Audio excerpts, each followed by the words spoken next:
Welcome back to the HealingUs Podcast. I am joined today by our CEO, Daniel Regan, and Billy Stahnten of Certified Auto Mall, but in Howell, New Jersey. Yep. And also the Modern Man Podcast, which is out of Howell, and really focuses on the challenges that men face in society.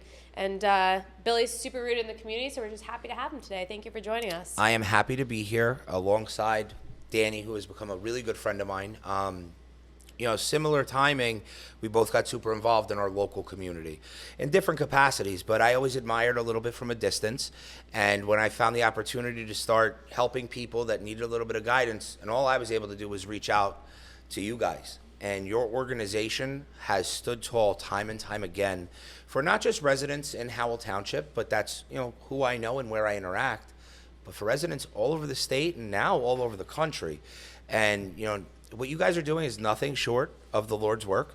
You are interacting and interfacing with people that need help, that don't have the skill set or the knowledge to get through it themselves. If they did, they wouldn't need a program like yours. And you don't make them a number. You make them a priority. And it's been an honor to see your growth. It's been an honor to have you on our podcast, which in my mind, between you and Dave Seidenberg, offered some of the most beneficial information and stories out there about overcoming, succeeding, and excelling in the long run. So thank you for the opportunity to sit beside you again and talk. And thanks for coming on here, Billy. And, I just like to say, you're one of my idols. Don't get crazy. I know, I'm going to embarrass you. Don't get crazy. Yeah. No, but you are. I've seen you, I was really young when I first met you. Yeah. I think I was 24 or 25. And you guys told me you met just out in the community. Right? If I'm not mistaken, he was at my neighbor Dan's house with, I believe you had a V-Rod at the time. Yeah. And that was my first interaction. And then you see each other out at community events and you hear what he's doing. And you could sit here and say that about me, but listen, I just make a phone call to you guys, or I try to interface where I can. You are saving lives daily. So if that's how you feel, I got to tell you, the admiration is mutual. And I can only tell you from the outside looking in, you have earned all of the respect to be my hero as well. Well, I appreciate that. And we're talking a decade ago now. That's yeah, that you guys long met. time. And I just, Billy emulates community. And we that's try. Don't we all? Yeah. We try to be as good humans as we can be, but at the end of the day, we're still human, right? The one thing that you find, though, as much as you try to help the community, there are some, and I'm certain that you could agree with this, especially in your field. There are some people that are just rooted in their ways, don't want to change, and no matter what you do for somebody, it'll never be enough. And you're wrong, they're right, and I'm sure that struggle exists in your world more than mine, which is very tough to deal with sometimes in the beginning. Now I've gotten used to it, and you help where you can. You act with pure intention, and you see where it goes. If people don't appreciate it, you did the right thing. One thing about, in any kind of helping profession, if you want to get involved with your community, if you just want to be there for other people, you learn how to have, if that's something that's important to you, you learn how to protect that energy for Correct. yourself. And because people will try to take advantage of it, not just from, hey, you give it an inch and they take a mile, not just that, but just from, it's easily forgotten, the kindness given. It's easily forgotten the sacrifice that you made. And I don't say that to be holier than thou or play the martyr. It's just a fact of the world. And people don't recognize other people's efforts at the end of the day, especially when they go into that dark cloud state of mind. So if you really want to show up for people, you have to know that that's going to be a byproduct eventually of your helping. You have to be prepared for that to happen. Yes. And just because, let's say I helped you and you didn't appreciate it, I can't hold that against her. Right. Our interactions are person by person. So just because one guy maybe yelled at me because things didn't go the way he wanted, the next person still deserves an opportunity. Listen, I called you the other day. You were on the phone with me in minutes. Now, the situation maybe didn't dictate for the kid to follow through with the program that I thought he should, but he's at my house every morning at 6 a.m. Now, I could have let past experiences stopped me from waking up, running with him, getting him in a cold plunge, and trying to be there as much as I could. He's got a newborn at home, and he wasn't prepared to leave. I'm still going to help you. Even if the person before you burned me and made me feel like an asshole for it, excuse my language, guys, I apologize. You still deserve that opportunity. And you just can't let that stuff take away the good in you. Be you. And that's, I think, what makes you two so special, because I struggle with that a lot of times, me personally, as like a caregiver. And a lot of times when I feel like we've been burnt or not appreciated, I get really angry, right? Yeah. So that's why I'm always like, that's why Dan's really good at what he does, because, and yourself, because it really does take a special person to be able to compartmentalize that, digest it, and be available to open your heart again and your resources. Yeah, it's like coping techniques, though. You just got to figure out how to separate it. And maybe I wasn't great at that earlier in life, but today, especially in the last year or so, I've done a lot of self-reflection, and I realize there's things I can control, things I can't. The only thing I can control genuinely is my reaction, my response, and who I am on a daily basis. I can't control how you respond to me. I can just control how I respond to what you're giving me. Cut the negative energy out and just put out good vibes, man. That's it. So talk to us about the Modern Man. What started that? So me and my partner Pete on it. We've talked about it for a while, just trying to help people. And Pete's got such an amazing heart, and he's been a real inspiration to me just in how grounded he is. He went through a really dark time.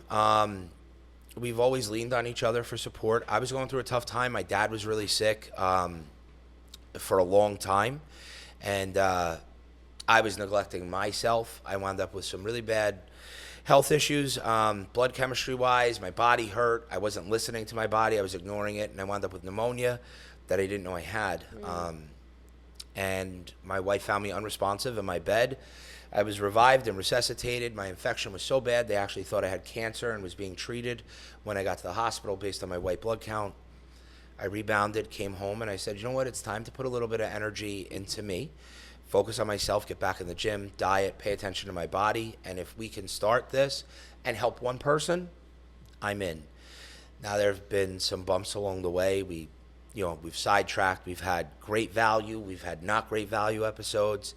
But it's all about learning. And I think we're providing good information. It's got me cold plunging now daily, which we just discussed, which I always thought was a joke, but it has genuinely helped. And there are a lot of techniques that if you're open-minded and you listen, you could figure out. I mean, I remember your episode, a lot of people had reached out to me that were unfamiliar with like microdosing with mushrooms and stuff like that for treatments. And, it's stuff like that people don't know is available just to try and figure out life. And that's kind of where we're at now. That's why it started, and hopefully it continues. Out of all your conversations on the podcast, what do you think are the most common issues facing men today? Balancing the family life and work life. Whether you're an entrepreneur or you have a regular 9-to-5, you're banging it out all day, trying to make as much as you can, provide a financial life for you and your family, and you want to ultimately be that success. For years we're drilled that we have to be these hardened, I don't want to say cavemen-like, but kind of, it's my job to provide. It's my job to be hard all the time. Don't cry, don't this. You got to balance that act because you're stressed at work. I come home to 3 kids. I come home to my wife. I come home now every night, and if we don't have sports to go to, me and my kids cook every night. I put on music. They have kid-safe cutting boards, knives, all of it. And that's like my release to unwind from the day so they don't get my daily stress. And a lot of men, and I'm sure women as well, deal with stuff like that. You have such a heavy burden on you running a household financially, then you have to run it emotionally and spiritually, which finding that balance is difficult. Incredibly challenging. And Yeah. I think it's the first time in history that we've ever really looked at it. Like, do you ever listen to Professor Galloway? I have. I'm not huge on social media or podcasts, but I listen to things that people send me, and I've gotten a lot of clips. And it's funny that you say now it's more challenging or now we're addressing it, because for years I've said it before. We were always taught shove it deep down inside, call it a day. Now we're talking about it, and I think ultimately long term, we're equipping our children with a better skill set than we were equipped with. Not because our parents lacked, but it's what they knew. Yeah. And now we're able to learn and gather more information.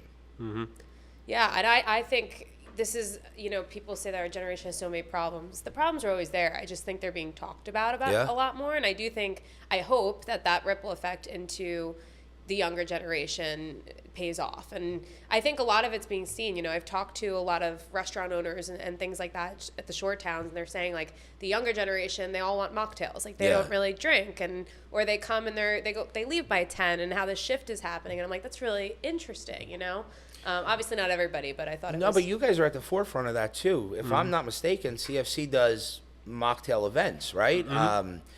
Which is awesome because you're also re-educating the youth and adults that it's okay to have fun without drinking. Like, bro, I'm good. I don't need to go to a bar and drink. I'm better off having water.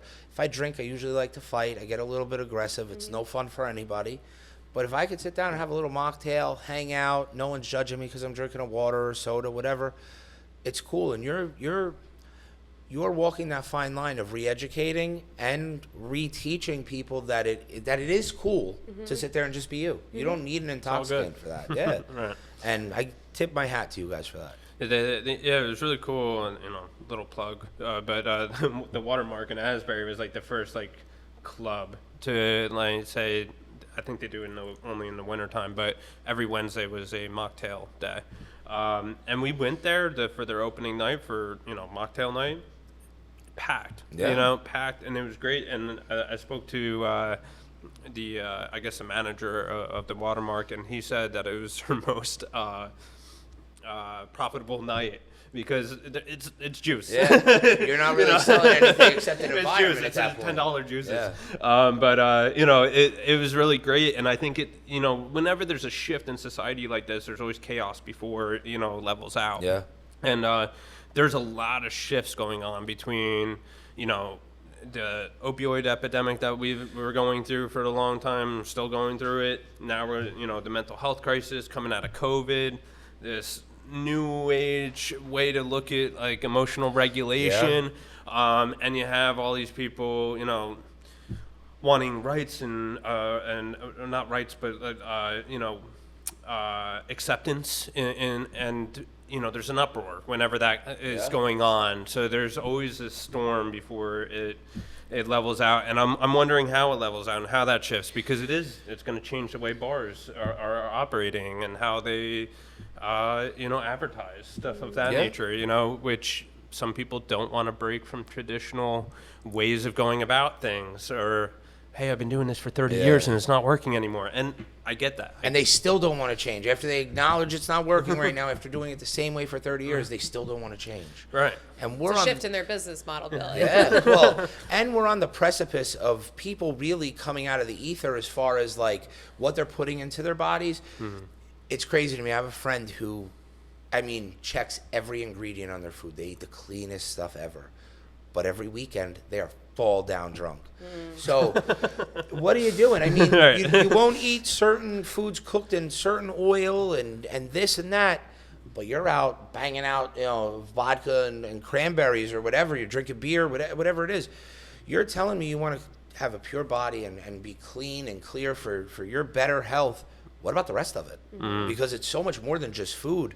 And I've come to find that food and beverage choices have really impacted a lot of my mental health because it all starts with your gut. 1,000%. Absolutely. It's all rooted in the gut. It always cracks me up when someone comes into one of our treatment centers and, they're a hardcore opiate user, IV user, been using puddle mud water to, break down their heroin. And they come in and they're like, I'm vegan and I can only have gluten-free and this and that. It's like, come on. What are you putting in you other than that? And I don't mean to laugh, but when you take a step back and realize how irrational that thought process is, it's, for me, listen, I don't judge anybody. Do what you do. Figure out you want help, but you got to know that the shit you're putting in you is more toxic than you have to accept that. And bars have to realize like there is a change coming. You're now going to become a social gathering place on some nights like Watermark is doing. And I hope a lot of other facilities or a lot of other businesses follow that model. Because people deserve a safe place to gather where they don't have to feel pressured, where they don't have to feel like an outcast because they're not drinking. Yep. You know, so adapt, survive, and make everybody comfortable. Absolutely. And you know, food is like a huge part of that what we need to change in the U.S. You know, we have, you know, my sister and I travel a lot, and it's crazy how different it is from country to country on how they consume food. And I had, you know, the blessing of being able to go, we were just speaking about it before, to go to New Zealand, and they're very strict there, like with what you're able to sell as a food, what they import in, and everything is farm to fork, and they have the luxury of having natural springs for water everywhere in the country. So everywhere you go, you get this perfect billion-year water, you know, come to your table. How'd the water taste? Amazing. Yeah. You can Isn't go it crazy to, when you can taste the difference in water? I'm a Blows water my snob. mind. I love Fiji. I think like me and my wife, that's the one thing we argue about all the time. She'll come home from the food store and she'll buy like some cheap bottled water. I can't drink it. Yeah. It's terrible. Remind me to send you something after this. Is it the breakdown of levels in different bottles of water? So my girlfriend, I can't remember the name of it right now. I want to say it's Kangen water, but it's a plug into your sink in your house, and it's fully alkalized water. And she actually shows a full test of like Dasani, Fiji, all the water I saw bottles. this. And they're all pretty polluted, other than this machine. And the machine, it just the way it basically makes your water come to life is the way she describes. Now, it. have you tried the water? I have, and it tastes like it's coming out of a mountain. and you can Alright. adjust the pH, so you can use it. You could use it for gonna your have to cleaning get it. products. You can use it for like laundry detergent. Like there's that's all these crazy. different things that you could do with the machine. But I my treatment center that I went to for recovery, that's all they gave was Cajun water. Okay. Every single and it makes a world of a difference. It's insane. Really? Fiji, I love Fiji water. Yeah, it's my go-to. But it's like the best store-bought Yeah. water, I believe, but that is even acidic comparatively. And I as mean, soon we as you could put go it on in a plastic, tangent it's on bad. health, Yeah. pH balance. Yeah. I know, like when our grandfather was first diagnosed with cancer years and years ago, his doctor put him on a very strict diet that kept his pH balance at a certain amount where the cancer cells couldn't grow or spread. And that was really fascinating to us at the time, right? Yeah. And it did work, and he was able to find remission for That's amazing. We almost reduced a his decade. tumor 80% in a matter of like 4 months. It's crazy. That's like, you know, there's all these things that you could really get into studying. well, and you have to realize how far behind times the U.S. is as far as regulation and stuff like that. Because listen, my father had a terrible diet. He had cancer. He had every health risk there was. I think he had 4 bouts of cancer. I would bet 90% of it was dietary influenced than anything, based on the research I've done now, knowing what I know. You know, he had a stroke. He loved drinking Diet Pepsi, full of aspartame, which is one of the biggest causes of strokes. You know, knowing that, I won't let my kids drink like a diet soda or something like that. I don't really want them drinking soda, period. But such is life right now, and we're trying to transition out of that. But you know, it's a fine line with all that stuff. But Absolutely. having the It's foresight hard to change, to break your kids from chicken nuggets. bro. Yeah. Dino Nuggets run my house. Yeah, again, schools and friends, it doesn't help because you can try, but the minute they leave your supervision. I made Levi a water snob though. Like he will not eat any. Kids too. He won't. Yeah. He won't drink anything but water, which is great. That's I'll awesome. Take it. Yeah. That's a big victory for you, I'll take bro. it. So just to loop it back, Dan, as somebody who went to rehab at 21 and got super extensive therapy at a really young age, how do you feel that, you know, what are some of the issues with emotional intelligence around young men, or what are some things that they can do to work on their emotional intelligence? I think it's different from each generation. 35 and older, I would say they come from more of like what you're talking about, where they socially growing up, even in the 90s, like as a man, it was known like you don't cry, you got to act tough, you got to put on a front, you got to be the rock, even when you don't feel like you are. Where that shift that we're talking about, talking about Gen Z and, the younger millennials like our sister Emily, they're way more emotionally charged with the way they communicate, but almost to the other extreme, where they have a dysregulation in the opposite way, where they're overly emotional about things. So I think we're trying to find where it settles down. So, with the younger generation coming into, our centers and stuff like that, they're lost in a whole nother capacity than my generation was lost. Trying to find their identity in how they communicate these emotions that they're feeling, and they're finally feeling,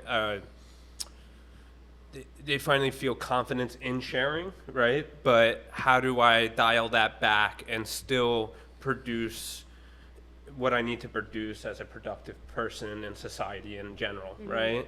Because society really hasn't caught up to it yet. Yeah. Where, how do I go and work at a corporation? I need to pay my bills, I need to do these things, but the corporation might not really understand me communicating my emotions. They're like, shut up and work. What are you doing? Right? So how do we fit in, right? And I think that's why we see right now like this explosion of like, ever since COVID, all these people breaking out, and all of a sudden they are becoming business owners and like doing these little TikTok shops or whatever they're doing, like finding different ways that, hey, I'm going to take care of my own, and then I don't have to fit into a peg, right? But society also needs big corporations and unions and all these big factors to keep the world moving. We all can't sell chocolate-covered strawberries on TikTok, right? It'd be nice if we could, yeah. It'd be nice if we could, Yeah. but we need people to move society forward. So where do we meet in the middle where, like, I know how to join the machine, but the machine is working for all of us, right? And I don't know if we have figured that out yet, but it's really what I see struggling with these younger generation coming in, and you have like all these mental health fads going on that is creating its own issues, where people are saying they want to name a diagnosis. Everybody wants a diagnosis. Yeah. All of a sudden, it's cool to have a diagnosis, and they're calling themselves something that they're not, and that's becoming a crutch for them, which is a problem. And so I don't know how we move past that, because we got to move past labels. Yeah, but we have to conquer the mental health side of that a lot too, and it's beyond. For me, now I'm a pro gun guy kinda, and I don't mean to take it there, but I read something the other day about school shootings, and I firmly believe that there is a direct connection to school shootings and mental health. Oh yeah, of course. We are not treating clear mental health issues. We're just trying to label it, and then everybody else has to accept it. And I'm not talking about, anything new and modern, but we're extending things. And, listen, autism. I have some family and friends that are affected on the spectrum. And listen, based on my research, today's spectrum and evaluation, I'm probably on the spectrum. But instead of like treating little things, we just throw diagnosis at it. Right. And no one's ever actually trying to get to the root of it. No one's actually trying to heal. The insurance companies, the doctors, whatever it is, are just trying to milk the system. Right. And I don't mean to say it to sound bad. I mean, they're providing support, but they've adapted in how they can get paid, and prolonging that suffering or prolonging those mental health issues benefits them in the long run. Yeah. So it's tough. It's very difficult. There's this, there's a dichotomy of healthcare, right? And the problem is that, yes, as we do more research and as we start to talk about this and study it more, we start to realize that there's these different behaviors that people have. And I think it's very new, a lot of this mental health research, where we're actually going, okay, there's a lot of things that we could work on and adapt to. And we have a lot of technology coming out with, from TMS to transcranial magnetic stimulation to psilocybin and different psychoactive medications that we're now plunging into this research. But it is so new that what's happening is a study comes out, and it's a preliminary study of just, hey, we found something, and this is really cool, let's look at it. And then all of a sudden people run with it. Yeah. And like, we don't even know everything about that yet, and we're running with it and creating diagnoses about it, because the only way to start helping people for providers and get paid for their time is to create a diagnostic code around it, right? So then you have the business end of healthcare, right, where I got to put everything in a little box, because if I don't put it in a little box and label it with something, well, then it doesn't exist to insurance companies and providers. It's right? tough, I'm sure. So, until we can bond healthcare and do more research and get insurance companies to understand people care and not just the business side, because they're in the straight business side of healthcare, right? There's always going to be this disconnect going on, unfortunately. Yeah, but you know what? You guys prove that change is possible. It is. Now, I know your story. I've heard your story told. I know it for years. Mm-hmm. You went through treatment over and over again. Mm-hmm. You came home after finally finding a successful plan, and you guys changed what was going on in New Jersey. Because if I'm not mistaken, you were in California. You found a successful program, but it didn't exist here. Mm-hmm. And if I'm not mistaken, your mother said, we will build it. And look at what you guys have done now. You've taken a model that wasn't here, that didn't exist. And especially at the time, it was all volunteer on your end, and, all just from the heart. We need some more of that. And 100%. I'll tell anybody watching, the Regan family has been at the forefront of change as far as substance abuse, especially, and mental health treatment to this day. So if anybody's looking for resources and is trying to find something a little different, I would implore you to keep looking, because there's somebody else out there like Danny who needed a change and had a really strong mother who built that system. You just got to look for it. Mm-hmm. And, just being cognizant of time, and just to kind of wrap it up in a way, what do you guys think that instead of treatment and all these different things are out there in the world, what can the average person that is struggling do on a daily basis, or how do they know when to seek treatment? What are the Can I take this first? Yeah, go for it. All right. So for me, what I do And Billy, now. you're not a person in recovery, correct? No. No. Okay. But I'm very aware of No, who I am. I think that's great. So I'll tell you now, I stopped drinking probably like 10 years ago. Every time I drink, I get into fights. I never had a problem drinking. I drink on the weekends. I just get aggressive. I don't like that person, so I don't drink. And I can have just as much fun having a bottle of water. But substance abuse-wise, I've helped a lot of people. Mental health-wise, I've come to educate myself a lot. You know when it's dark, and you know when you're reaching up to touch bottom. And one thing I've always been told about going into recovery is you have to get uncomfortable to get comfortable. Fast forward, I'm going through some stuff, and everybody around me was always talking about cold plunging. I hated it. I hate cold water. I got in once for 15 seconds, got out. It sucked. Things got really dark for me, and all I kept hearing was my buddy Pete tell me he did his first cold plunge because he knew he needed to feel better. And he was having some mental health struggles. I got the cold plunge. I got in it. And I do it now every day, 3 minutes a day, and it helps. It is the easiest thing you could do as far as just something to cope and regulate yourself. I paid $80 for a plunge on Amazon. I buy some ice. I'm actually probably going to buy an ice maker or a chiller. But you regulate your breathing. It's forced meditation. And once you can regulate your breathing and get past that hard part, you've now regulated your emotions. So once you regulate your breathing, once you regulate your emotions, you now get a better sleep. You now have a clearer mind. You have a clearer focus. And it's got a huge dopamine release that's sustainable. I forget what the stat is, but one of the fellow modern men that was on an episode shortly after you cited it to be like a 500% increase, if I'm not mistaken, of dopamine. And I got to be honest, for me, that's the biggest coping technique that I could have for my mental health right now. I find so much peace. Modern or traditional therapy doesn't work for me. I'm uncomfortable talking about my feelings. Maybe I'm better now because I've been talking to people. But that's the one thing. If you're struggling, just start there. Just start with a cold shower and work your way up to a cold plunge. But it helps. And that's my personal experience. If that answers your question. Yeah, no, that's amazing. I'm a firm believer, don't leave a stone unturned. Yeah, you got to try everything. In my early recovery, I did go to that treatment center, and it opened up my eyes that there was more to recovery. But again, I was only there for 25 days. Yeah. I just knew I got a glimpse that there was something out there that was going to help me.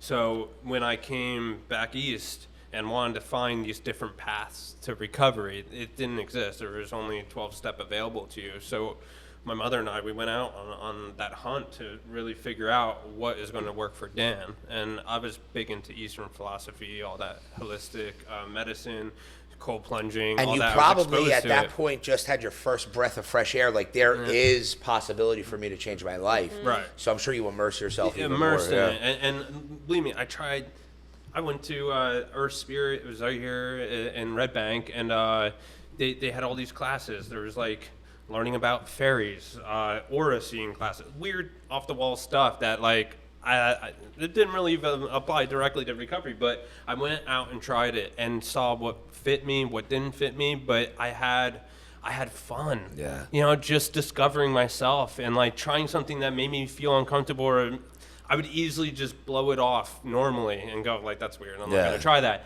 But now I could sit here and say I experienced it. Hey, it wasn't for me, but hey, I did it. You tried. And I think that's where success with mental health comes from, is just have a passion for yourself and being, your well-being, and don't leave a stone unturned, right? Reach out to people. I mean, look, you have a used car dealership and towing company in Howell, but people come to you for help. Like, it's the most you wouldn't put those thing in the world. You wouldn't put like, okay, let me go to the used car dealership to get well today, Yeah. right? But because people see that in you and you put yourself out there, they come to you, right? And that's where the magic happens in life. And because of that, I'm dynamic now. So anybody out there struggling, I really just put yourself out there. Start trying things that seem a little weird, and try yoga. Try anything. anything. I started with meditation and wound up in a cold plunge. I still breathe and do exercises and stuff like that, but you got to try different stuff. You have to. And that's where the magic of CFC, we just expose you to different things, and all of a sudden you had all these experiences that you never had before. And that's why you hear old CFC members going, oh, my life was just so different. I didn't they move on and, from CFC, and they always come back and they're like, it was just different when I was there. Like, life was just so open because you were just doing things, and we forced you to do it, but but they had to accept it. Force you to have fun. But they had to make that cognizant choice to accept what you guys were telling them. So they might not have liked it at the time, but they could have left ultimately and not complied with what you guys were saying. But they took the effort because they knew that there was a role model that did something different and it worked for him. Right. And you've been that face, you've been that inspiration. So anybody out there, if you're struggling with mental health, substance abuse, whatever it is, the guy sitting next to me is the face for growth, the face for changing your life, and the face for trying new things and showing that it works. Don't be scared to try new stuff. Thanks, Billy. And where can we find the Modern Man? It's everywhere. YouTube, Spotify, iTunes. Is your handle at Modern Man? It's the Modern Man's Podcast. Modern Man's Podcast. Awesome. Well, thank you so much for joining us today. Thank you, guys. Amazing guest, and thank you for all you do in our community. I appreciate you. Awesome. Thank you, guys. So much. Thank you for tuning in. Please don't forget to hit that subscribe and like button, and we'll see you on the next episode.